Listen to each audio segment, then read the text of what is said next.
Pinaghahandaan na ng Department of Justice ang posibleng paghiling ng Amerika na i-extradite doon si Pastor Apollo Kibuloy para harapin din ang mga kaso niya roon. Ang ilang dating miyembro naman ng Kingdom of Jesus Christ nananawagan sa mga otoridad na iligtas sana ang mga minor de edad na nasa poder pa rin ng KOJC. May unang balita si Salima Refran.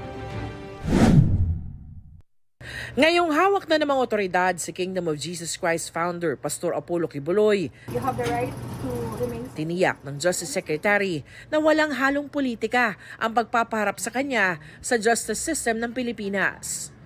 Ang aking maging instruction sa prosecution, prepare all the evidence so we can ask for continuous trial para matapos kagad yung kaso na kailangan litisin.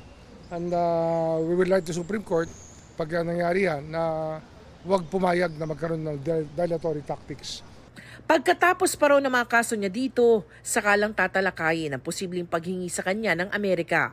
We expect the US to file an extradition request very soon since he's already in custody. So, and remember, we have a treaty with the US and it's part of the law of the land. We will have to play it out well. We have to study it properly so that we know what to do. Naharap sa sexual trafficking of minors, fraud, conspiracy, bulk cash smuggling at money laundering sa Amerika ang leader ng Kingdom of Jesus Christ o KOJC.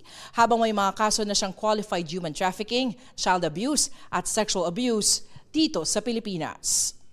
May freeze orders na rin ang Pilipinas at Amerika sa mga bank account, properties at iba pang ari-arian ni Kibuloy. Tandaan nyo ang kaso sa Amerika at kaso rito halos pareho lang ang mga binitawan ng iba't ibang klaseng testigo. Hindi naman yan pare-pareho. Iba-ibang buhay niyan, pero isang reklamo nila, iisa.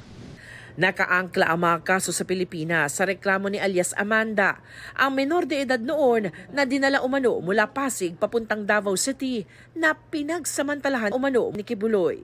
Masaya man sa kanyang pagkakaaresto, patuloy umano siyang hinaharas online ayon sa kanyang abogado. Dagdag nito, mailap man, tila nakakahabol na ang hustisya. Naghahanda na raw sila sa pagharap kay Kibuloy at iba pang kapwa-akusado sa korte. Pinag-aaralang ilagay siya sa Witness Protection Program ng Justice Department.